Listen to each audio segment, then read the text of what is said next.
सबसे पहले आप सभी को हर्षवर्धन बिहार का प्रणाम नमस्कार। भले ही मैं ना दिखूं लेकिन मेरी आवाजें आप तक जरूर पहुंचेंगी। मैं अभी सोनपुर और छपरा हाईवे पर हूं, जहां से हम हाजीपुर जा सकते हैं, नहीं तो हम पटना जा सकते हैं, और पीछे मुड़े तो हम छपरा के लिए जा सकते हैं, जिसमें आमी भी पड़ेगा, दीघा भी पड़ेगा। मैं आपको वो दिखाना चाहता हूं कि जब पटना की हाल हो सकती है तो दूसरे इलाकों का क्या होगा।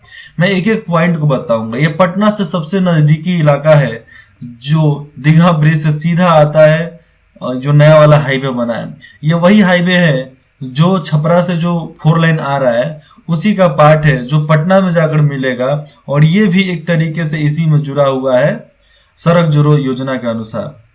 और जो ये आप आजू बाजू जो ये पेड़ पौधे दिख रहे हैं आजकल, ये सब नया में, ये पहले नहीं था, अभी अभी बनवाया गया है। इधर बगल में तो रोड भी नहीं था, ये चौकी वगैरह तो कुछ नहीं, एकदम खाली दिखता था।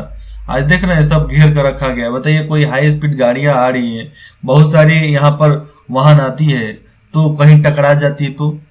लेकिन आज सरकार ने सोचा और प्रशासन ने देखा कि भैया गाड़ी ज्यादा आने लगी है, तो इन सब का बैरिकेड हटा दिया गया है, बहुत कम है अब। और यहाँ पर रहने के लिए लोगों के लिए कुछ बना भी दिए गए हैं कि जहाँ पर पुलिस वाले रह पाए। लेकिन वो चीज नहीं है जो चीज होना चाहिए। जिस तरीके से पुलिस लोगों को रहने के लिए यहाँ पर कुछ व्यवस्थाएं कर दिए जाए, जहाँ पर उनको बाथरूम जाना है तो लेडीज पुलिस रहती है, तो उनको बाथरूम जाने में दिक्कत होता है। इन सभी समस्याओं को देखकर सरकार को चलना चाहिए।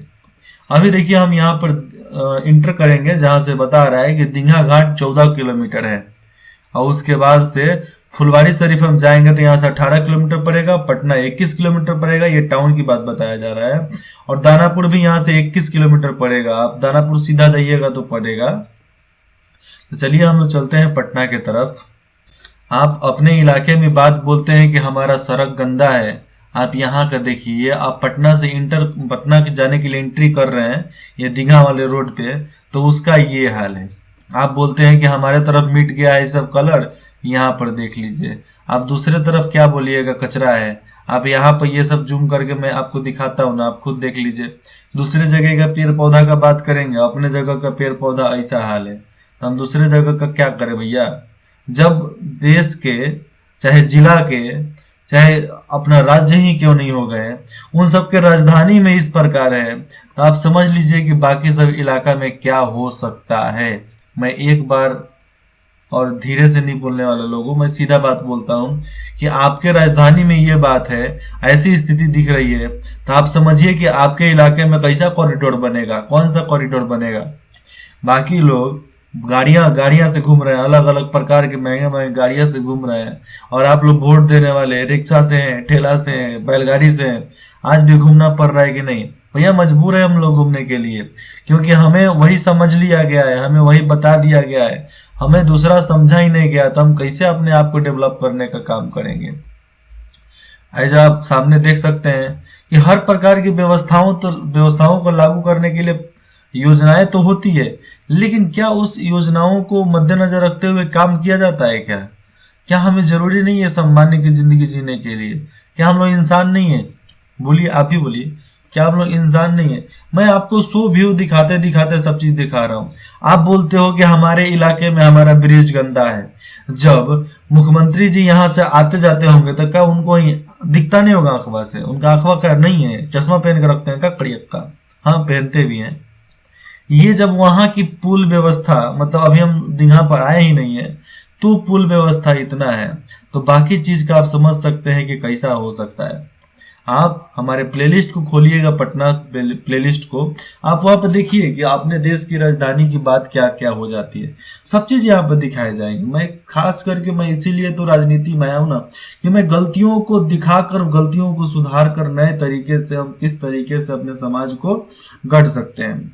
देखिए, जो इन्फॉर्मेशन दिया जाता है ये किसी के अमंगल के लिए नहीं दिया जाता है, जनता के हित के लिए दिया जाता है, और हम भी इसी कल्याणवश आगे चले हुए हैं। अब जो लोग बोलेंगे कि गूगल मैप का गलत फायदा उठा रहा है, अरे भैया, जब हम गलत फायदा उठाते हैं तो सिस्टम में है क्यों?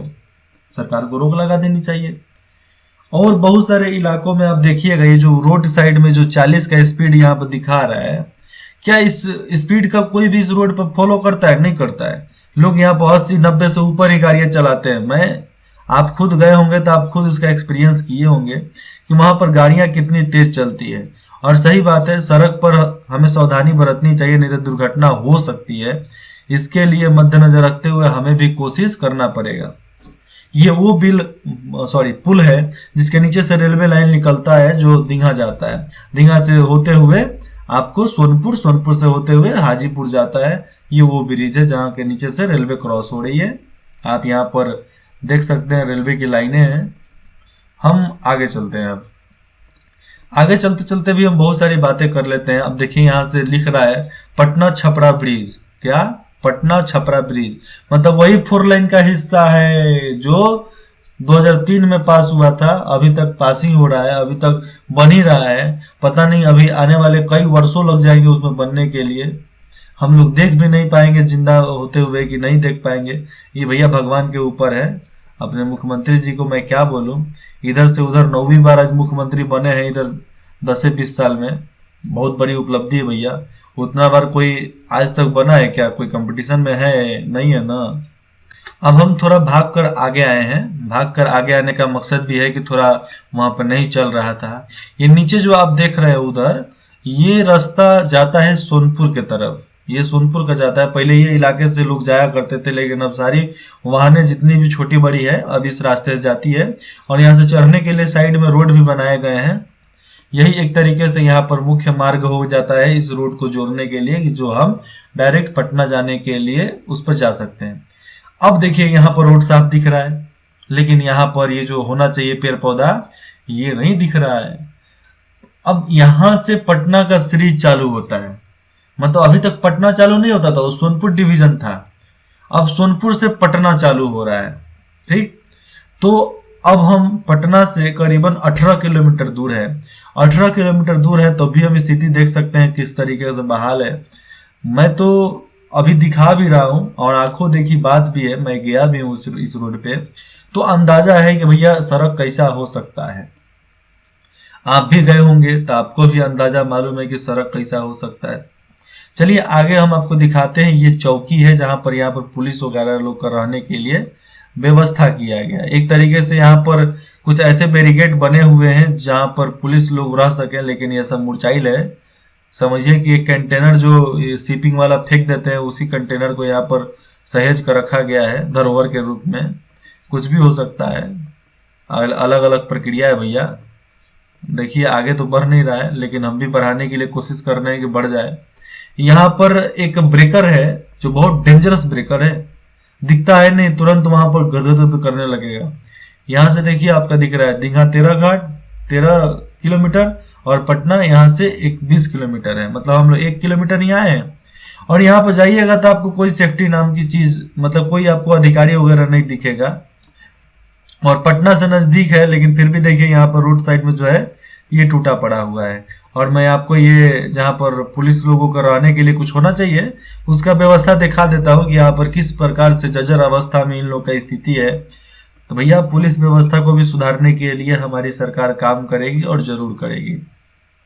आप बताइए, रात को आप जा रहे हैं, इस सही से पथराव पर चढ़ जाइएगा तो कहाँ जाइएगा? सीधे आप मारिएगा उस पोल के टक्कर में, खत्म बाजार। चाहे आप रोड पर जा रहे हैं, ये तो अभी यहाँ पर बैरिकेड लगाए गए हैं। समझिए कि ये एक्सीडेंट में ही टूटा था, एक्सीडेंट हुआ था ट्रक का तो ही टूटा था। समझिए कि कितना बड़ा, यहाँ पर क्या लाइट नहीं मारा जा सकता था जिसके अनुसार बचाया जा सके? यहाँ पर एक बहुत बड़ा गदकी है, पिछवा में दिखाऊं आपको तो इधर साइड में बहुत बड़ा गदकी है जो दिखता नहीं है, अचानक से आ जाता है। बहुत दिक्कत होता है उस पर गाड़ी चलाने के लिए। देखिए यहाँ जहाँ से मोटरसाइकिल आ रहा है। खैर हम लोग आगे बढ़ते हैं, अब पटना की तरफ चलते हैं। पीछे कितना बात करेंगे, चलिए पटना की तरफ चलते हैं हम लोग।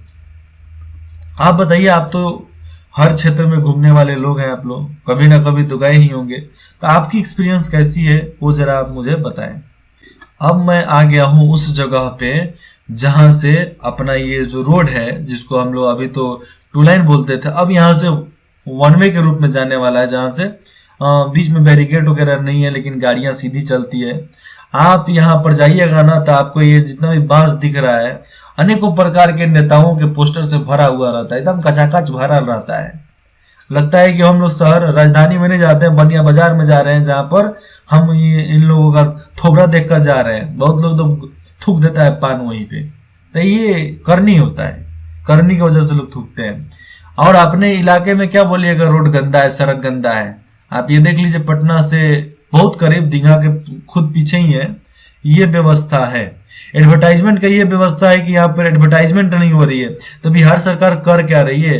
एडवर्टाइजमेंट नहीं हो रही है, प्रचार नहीं कर रही है, प्रचार नहीं कर रही है तो बेचेगी क्या? अलग अलग प्रकार की बातें। यहाँ पर एक कार की एजेंसियां खुली है नई, तो यहाँ पर भी आप जाइए, कार खरीद सकते हैं। लेकिन ये व्यवस्था, मतलब हम बांस काहे लगाएंगे? इतना पैसा हमारे राज्य में है तो हम बांस क्यों लगाएंगे?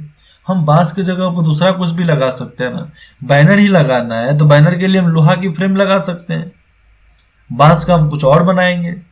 अब कितना गंदा दिख रहा है, भद्दा दिख रहा है, ऐसा ही दिखता है, हर नेता लोग का ऐसा ही दिखता है। आजकल तो थोड़ा लोहे का लगा है, लेकिन फिर भी हर चीज को किया जा सकता है ना अच्छे तरीके से, अच्छे ढंग से। लेकिन इन लोग नहीं करते हैं, हर चीज में कंजूसी करना इन लोग का काम है। और रोड सड़क देख लीजिए कितनी गंदी है, आप सही में जाकर देख लीजिएगा। मैं आपको लगता होगा गूगल से दिखा रहा हूँ तो नहीं हो सकता है, लेकिन आप जाकर देखिए, ये सेम बैरिकेड देखिएगा, ऐसा ही एक दो एक्स्ट्रा लगा हुआ है। अभी यहाँ पर थोड़ा एक्सीडेंट होने की जो क्षमता बढ़ गई थी, इसलिए यहाँ पर लगा दिया गया है। ये यहाँ पर देखिए, मैं पीछे करके दिखाता हूँ। यहाँ पर भी हम लोग को देखना बहुत जरूरी है, क्योंकि यहीं से तो मालूम चलता है ना कि हमारे सड़क का व्यवस्था कैसा है। यहाँ पर जाने आने के लिए सब चीज बताया जाता है। मैं आपको रूल्स और रेगुलेशन की बात बताता हूँ। तो यहाँ पर लोग, छोटे मोटे लोग जो वहाँ के हैं, जो खेतिहर लोग हैं, जो किसान बोलेंगे, चाहे स्थानीय लोग, ये लोग यहाँ पर खाजा बेच रहे हैं, जो तरकुल का होता है, ताड़ी बेचते हैं, अनेकों प्रकार के यहाँ पर फल बेचे जाते हैं। काट कर बोलिएगा, काट कर इस तरह बोलिएगा, सामने दे देगा सब।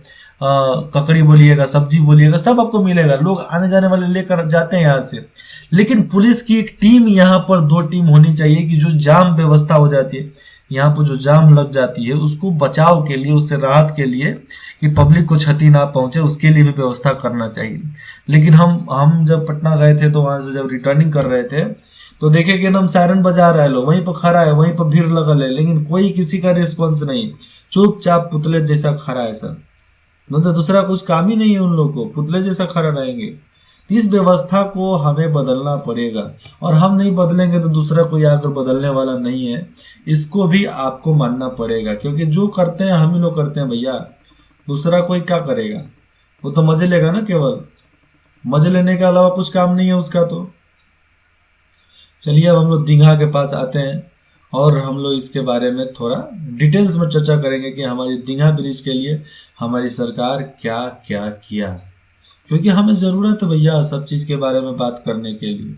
यहाँ से अपने दीघा ब्रिज चालू होता है, हम इसको आपको अगले भाग में दिखाते हैं, क्योंकि ये हमें बहुत ज़रूरी है। हम अपने पुल की बात करते हैं ना, आप पटना से सटे, पटना में जाने वाले ब्रिज के बारे में देखिए। मैं आपको अभी गांधी सेतु पुल भी दिखाऊंगा, और जो आंखों देखी बातें वही दिखाऊंगा। अरे भैया, इस रोड पे मुख्यमंत्री जी बार बार आते जाते होंगे, क्या उनको दिखता नहीं होगा?